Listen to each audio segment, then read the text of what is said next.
안녕하세요. 더남과 원장 홍준기입니다.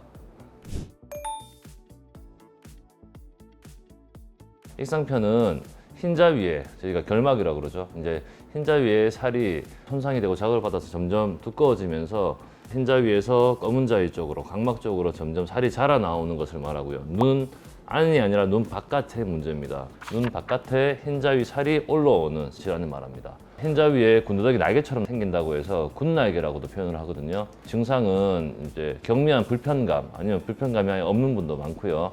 좀 자라서 두꺼워지게 되면은요, 이제 각막 위에 놓인 그 흰살들이 각막을 당기기 때문에 난시를 유발할 수도 있고요.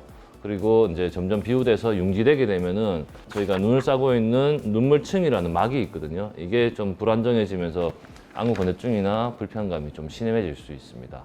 익상편이라는 게 검열반이라는 거에서 시작을 하거든요. 이게 검열반의 이름 그대로 말하면은 검이 안검이에요. 열은 찢어진 틈을 말하는 겁니다. 그러니까 눈에 찢어진 틈, 그러니까 눈과 눈꺼풀과 눈꺼풀 사이에 틈이 있는데 그게 약간 반점처럼 보이는 겁니다. 이런 반점이 이제 저희가 검열반이라고 하는데, 이 검열반이 시간이 지나면서 점점점 이제 자라서 흰자위와 검은자위의 경계를 넘어서게 될 때 저희가 보통 익상편이라고 이름을 바꾸거든요. 익상편은 초반에는요 잘 몰라요. 보통 안쪽에 생기거든요. 코 쪽에 있는 흰자위에 생기고요. 뭐 바깥쪽도 귀 쪽에도 생길 수 있습니다만, 눈이 좀 빨갛네, 눈에 뭔가 볼록 튀어나왔네, 이 정도 느끼는데도 한참 시간이 걸리거든요. 햇볕을 보고 아니면 어떤 이유 때문에 계속 충혈이 되고 반복되다 보면 내가 요새 피곤한가 봐 하고 넘길 수가 많은데, 어느 순간부터 뭐가 낫네?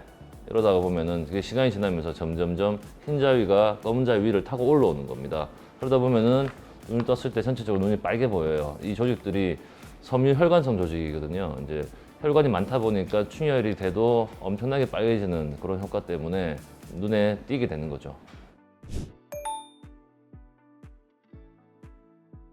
눈 속과 눈 밖을 생각하시면 됩니다. 보통은 흰자 위에 생기는 익상편이 튀다는 이미지하고 백내장의 백자하고 좀 헷갈리시는 것 같아요. 뭔가 흰게 보이면은 다 백내장이다 이렇게 말씀을 하시는데, 그냥 흰자 위에서 아예 다른 영역입니다.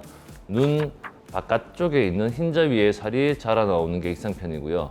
눈 속에 있는 홍채 뒤에 있는 인공수정체가 결정이 생기면서 혼탁이 되면서 빛이 점점 흐리게 보이는 게 백내장이거든요. 그래서 눈 속 구조물의 문제인가, 눈 바깥쪽 구조물의 문제인가의 차이가 있습니다.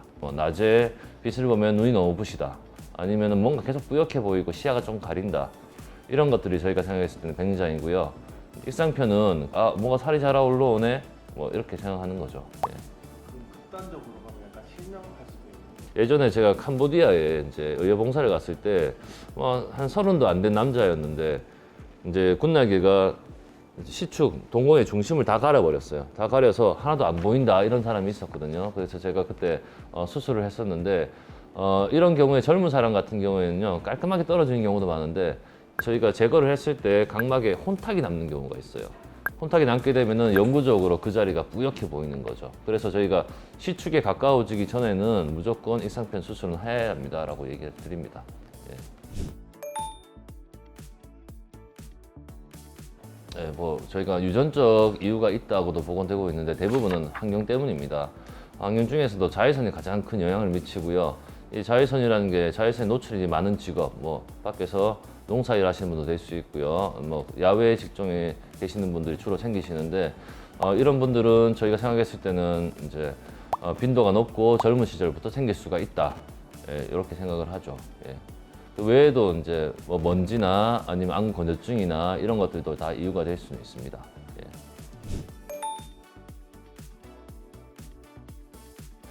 보통 익상편은 약물 치료는 불가능합니다. 보통 약물 치료를 하게 되는 거는 인공누액이나 아니면 저희가 점액 분비 활성제나 아니면 호염제 등을 넣기도 하는데요. 이런 것들은 증상을 경화시켜 주는 것일 뿐 자체 원발 병소를 줄여주지는 못합니다. 보통 익상편이 이제 수술로밖에 해결되지 않습니다. 그래서 저희가 보통 익상편은 수술을 할 때 크게 두 가지를 생각하시면 돼요. 단순 절제를 하냐, 아니면은 절제하고 난 다음에 자가 결막을 이식을 하냐, 이 두 가지가 있어요. 익상편에서는 재발을 가장 먼저 걱정을 해야 되거든요. 근데 단순절제는 재발률이 보통 통상적으로 20에서 30% 정도는 됩니다. 그래서 저희가 뭐 의사들 입장에서 환자분 2번 수술하시기는 하기 싫어서 저는 솔직히 단순절제술을 별로 좋아하진 않습니다. 특히 젊은 분들 같은 경우에는 재발률이 통상적인 수치보다 더 높거든요. 그래서 젊은 분들이 이상편에 오시면 조금 더 클 때까지 지금 손대지 맙시다. 나중에 수술하세요 라고 표현하는 경우도 많습니다. 그래서 저희 병원은 수술을 일상편 전체의 병변을 제거를 하고 난 다음에 같은 눈의 위쪽에 흰자위를 일부를 채취를 합니다. 똑같은 사이즈를요. 이렇게 채취를 해서 해당 병변을 제거된 부위에 이식을 하고요. 저희가 이식을 할 때도 봉합사를 다 연결을 해서 다 이어주는데 이렇게 이어줄 때 봉합사가 많이 들어가거든요. 그러면 수술하고 한 일주일 있다 실밥을 풀 때 동안에 환자분들이 너무 고통스러워하세요. 실밥 때문에.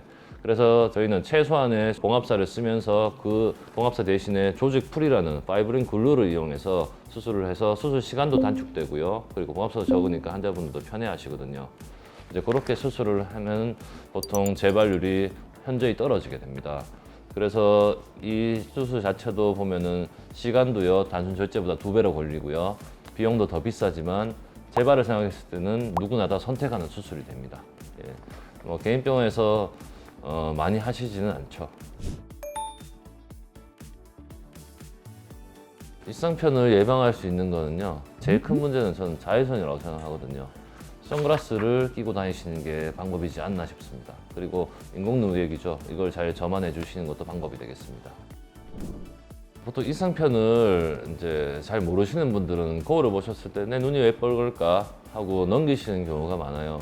그래서 거울을 자세히 보시고 붉은 기운이 특별한 문제 없이 하루 이틀, 3일, 4일 지속이 되면은 안과로 한번 오시는 게 좋을 것 같아요. 이게 검열반일 수도 있고 이상편일 수도 있는데 검열반이든 이상편이든 당장 수술이 아니더라도 약을 쓰면은 저희가 병의 진행을 뭐 더디게 하거나 아니면은 더디게 하는 다른 방법들을 일상생활에서 말씀드릴 수가 있거든요. 그래서 항상 진료는 의사와 함께 대응하시는 게 좋을 것 같습니다. 더원안과 원장 홍준기였습니다. 감사합니다.